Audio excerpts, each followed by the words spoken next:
Kasabay ng pagpasok ng bagong taon, isang bagong buhay ang isinilang sa mundo.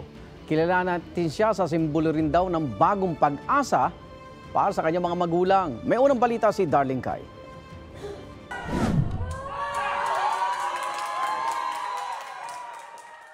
Eksaktong alas 12 ng hating gabi, isinilang ang healthy baby boy na ito sa Dr. Jose Fabella Memorial Hospital sa Maynila.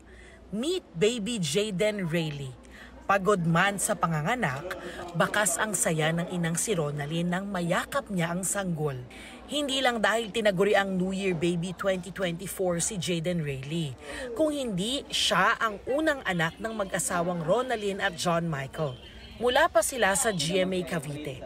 Bandang alas 7 raw kagabi dinala sa Fabella si Ronalyn. Ine-expect po kasi natin na medyo mas mabagal po yung pag-progress ng labor pag mga una pagbubuntis. Pero kung sakali man po, sakto naman po siya sa oras na timing po natin na manganganak siya ngayong alas 12 ng madaling araw. Ibang klaseng sakit at hirap daw ang pinagdaanan ni Ronalyn habang nagle-labor. Sobrang sakit po yung lalabas na. Tapos hindi ko na kaya, pero kinaya ko po para kay baby. Pero worth it naman po nung lumabas na si baby, nakita ko siya healthy. Labis daw silang nagpapasalamat dahil 3 taon na nilang sinusubukang magkaanak. Isang malaking biyaya, blessing sa amin mag-asawa. Sana lumaki siyang healthy, matulungin, magalang at may takot sa Diyos. Maging ang kanyang asawa, masayang masaya. Sobrang saya po kasi ngayon pa lang po ako nagagantin. Kasi po, tagal po namin hintay po ito eh. Pati po ng mga magulang niya po.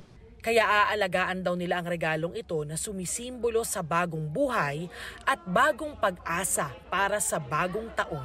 Wish ko lang naman po maging malusog siya, tsaka yung future niya gagawin ko lahat para sa kanya, sa kanilang dalawa. Yan ang unang balita sa Maynila. Darlene Kai para sa GMA Integrated News. Igan, mauna ka sa mga balita. Mag-subscribe sa GMA Integrated News sa YouTube. Sa mga kapuso abroad, subaybayan nyo kami sa GMA Pinoy TV at sa www.gmanews.tv.